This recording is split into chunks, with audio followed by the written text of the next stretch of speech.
Hello po mga kababayan, kumusta po kayo? Ano niya Mr. Maravillas yung kwento natin dyan sa Masayang Channel mo. Dito tayo sa ating Masayang Channel, Laugh Trip ngani. Pero i-update ko muna kayo dito sa kaganapan kay Senator Rodante Marcoleta. Senator Marcoleta remains at PNP General Hospital for ongoing health monitoring and evaluation. Hinay blood po si Hinay blood si Marcoleta. Tinakbo sa PNP General Hospital. Ito, post ni Patrick Tan Dilmondo. High blood. Sabi ni Sarunoy, na hospital Sabi ni Ignacio Lawson, sa St. Peter, idiretso for tweet. Huwag naman ganun po.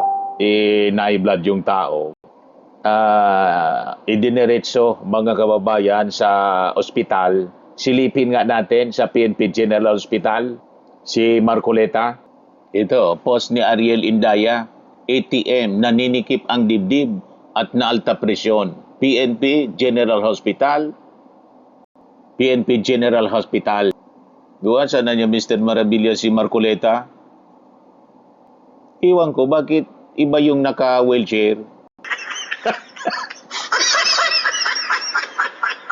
Bakit na niya ganun, Mr. Maravillas? Yung naka-wheelchair, bulldog.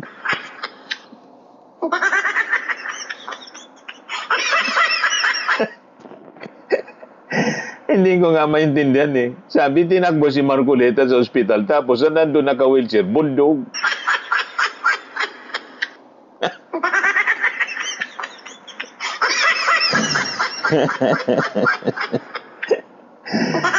Langya talaga ito mga netizens. Ginawang aso si Ginawang aso si Marcoleta, bulldog.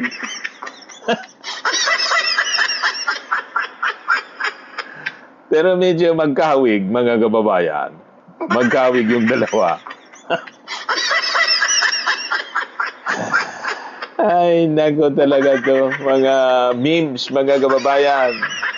Kung pikon ka talaga dito sa panahon ng digital age, wala. May blood ka lalo.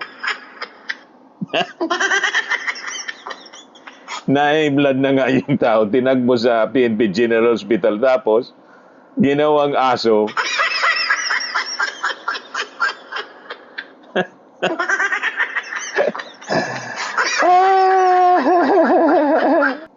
Sari-sari yung reaction ng mga tao. Sabi ni Chris Garcia, choose your weapon, neck brace o wheelchair.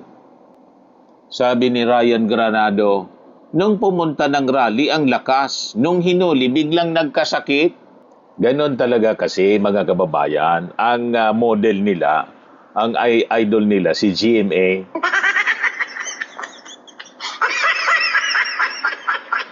Pag nasa posisyon ay napakalakas mga kababayan nung rally at tinutulig sa yung ating Pangulong Bongbong Marcos doon sa INC rally.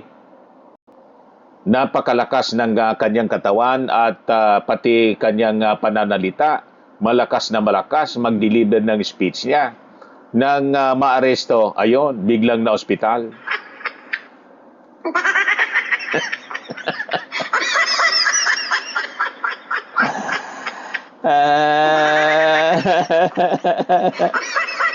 Ayun may mugshot na post ito ng Impact Leadership. Sabi diyan, Impact Leadership para sa 11,000 kapamilyang nawalan ng trabaho. Partners in crime, from ABS-CBN franchise killers to plunderers. In fairness mga kababayan, bagay na bagay sa kanila yung yung orange na t-shirt. Pormang-porma sila mga kababayan sa kanilang bagong uniform.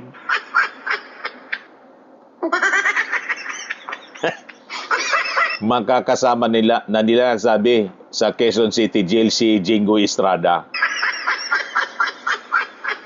Magre-reunion mga kababayan yung mga the honorable plunderers.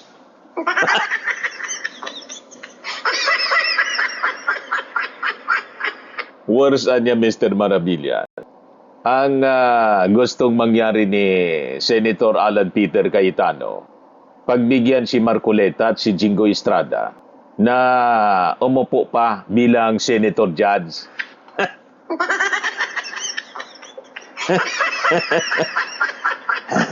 Di ba?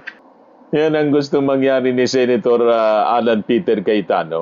So, ang mangyayari niyan, yung sinabi ni Senator Ping Lacson, awkward naman na niya kung ayaan natin na sila makaupo pa rin bilang mga Senator Judge. Mangyayari niyan, Judge niya sa umaga, PDL sa gabi.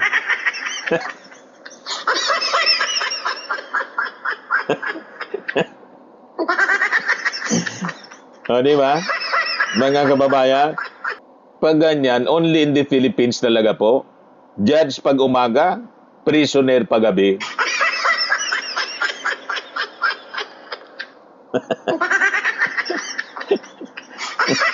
Kasi may kasong plunder.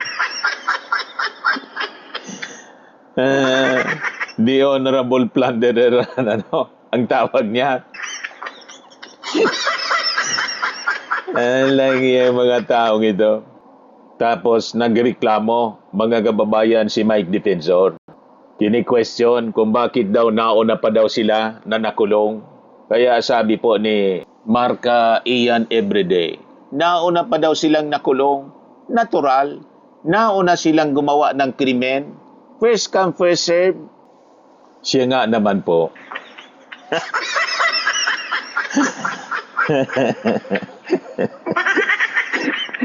Kung sino yung naunang gumawa ng krimen, siyempre, yun din ang yung unang makulong. First come, first serve. Ay, nako talaga po, mga kababayan. O ito po, mga kababayan ni Philippine Next Gen Governance. Sabi niya, ibang Wimbledon yata napanood ko. Yan si Marcoleta. Ibang racket yata ito. Pumaldo ng 75 million. Ibang racket nga. Talo si Alex Yala. Kung si Alex Yala, yung caption ng BBC Sports, pure determination. Itong si Marcoleta, pure corruption.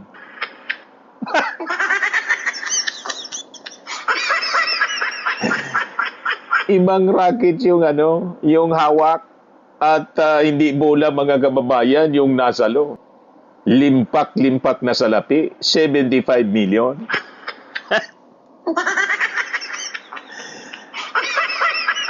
Si Iyala, 24 million lang. Kay Marcoleta, 75 million.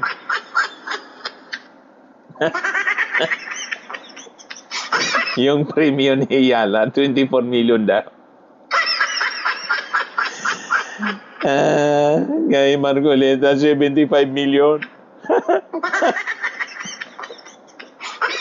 Blunder. Pinagyabang kasi, mga kababayan, yung donation na tinanggap daw niya. Inamin, mga kababayan. O, di ba? O, ito post naman, mga kababayan, ni Ann Rose. Sumabay na rin po si Sarah. May sarili hawak na racket. Ang nasalo, mga kababayan, ng kanyang racket, 125 million.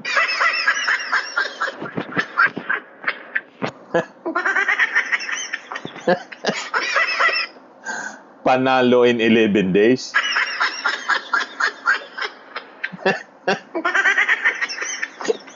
Hindi niya, Mr. Maravillas, 11 days.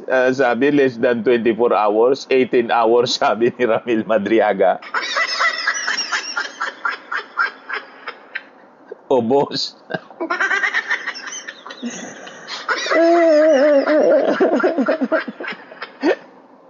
Ang galing gumawa ng mga memes ng ating mga netizens po.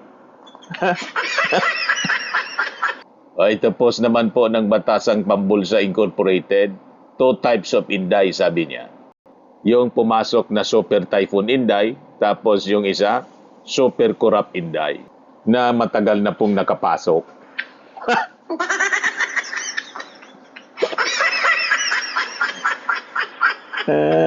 Bakit kasi pinangalanan na Super Typhoon Inday? Sumabay pa mga kababayan yung pagpasok ng Super Typhoon Inday sa impeachment ni Inday Sara. Talagang sumabay pa talaga mga kababayan yung Super Typhoon Inday. Yung isa, destructive po talaga kasi Super Typhoon sa mga ari-arian ng ating bansa. Yung isang Inday naman po, destructive sa kaban ng bayan.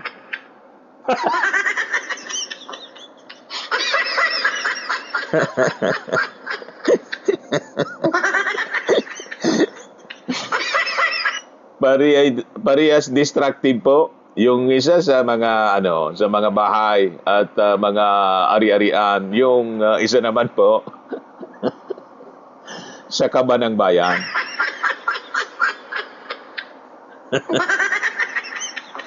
Parehas niya Mr. Maravillas Perwisyo. Parehas nga po.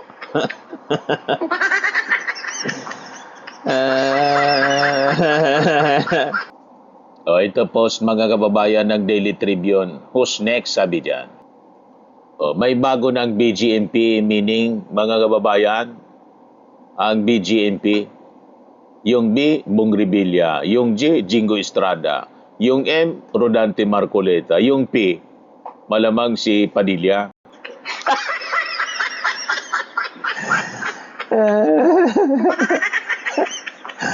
Yun ang bagong meaning ng BGMP mga kababayan. Puro mga senador na DDS.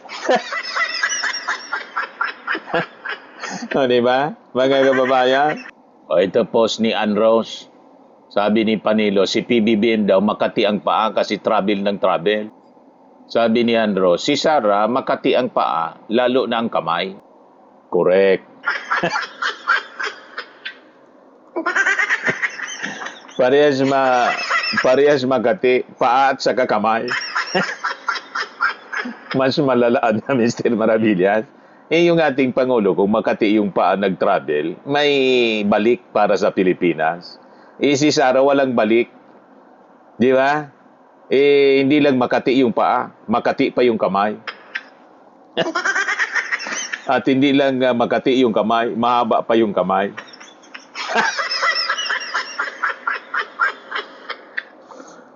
Yan tuloy, na-impeach mga kababayan.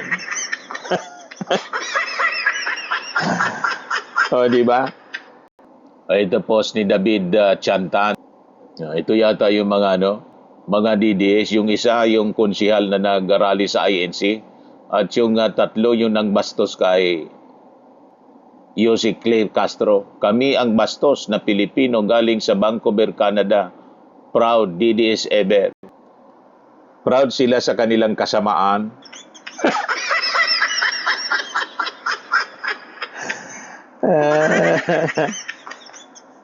Yung konsyel ng Quezon City, si Ludovica, wala daw uuwi. Kaya yon para ng taong grasa. Ginawa ng memes. Naging taong grasa na po. Ito, post ni Sandy, Bayas. Sabi ng aso, Boss, bumaba na si Marcos. Sabi ng taong grasa, yes, bumaba na ng eroplano galing sa Canada.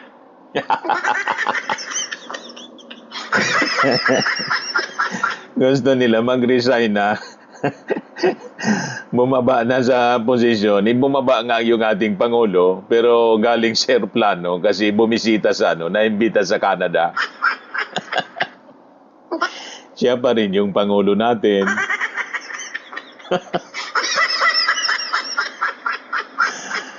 bigo yung rally ng INC, mga kababayan.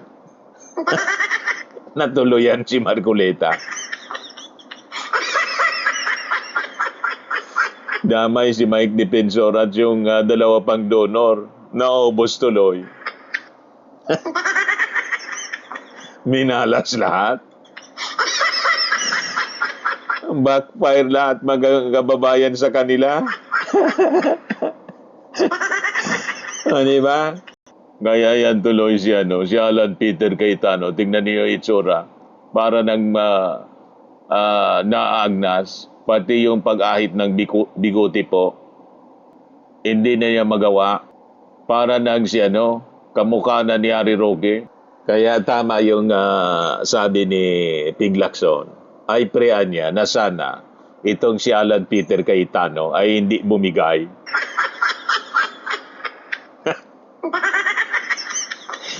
Baka mabaliw na po.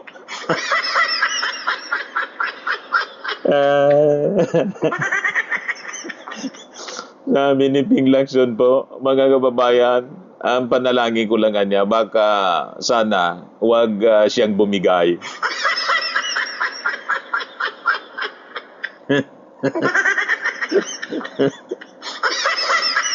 Hindi matanggap, natalo sila at maubo sila, mga kababayan.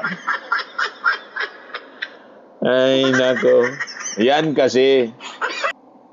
Ito, sabi ni Atty. Jesus Falsis. Thank you, Sandigan Bayan. Nagbibiro lang naman ako nung sinabi ko ilabas ang warrant of arrest ni Senator Marcoleta ngayong umaga, pero dahil arestado na siya, hindi man lang siya nakadewa ng impeachment trial. Yan kasi, sabi ni Marcoleta kay Jinggoy, safe ka na niya. Yan pala, mga kababayan, pati siya, hindi safe.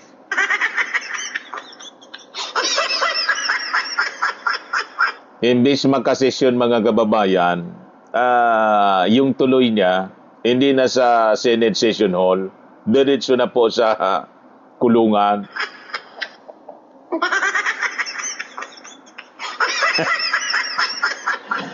Diba, mga kababayan? Pati pala siya, mga kababayan, hindi safe. Kaya mahirap magsalita ng safe, na yun pala, hindi safe.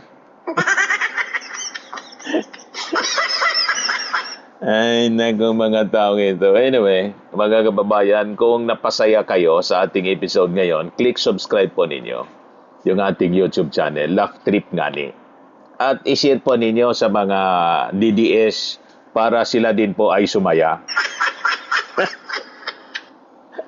Ayos. Bye-bye po. God bless.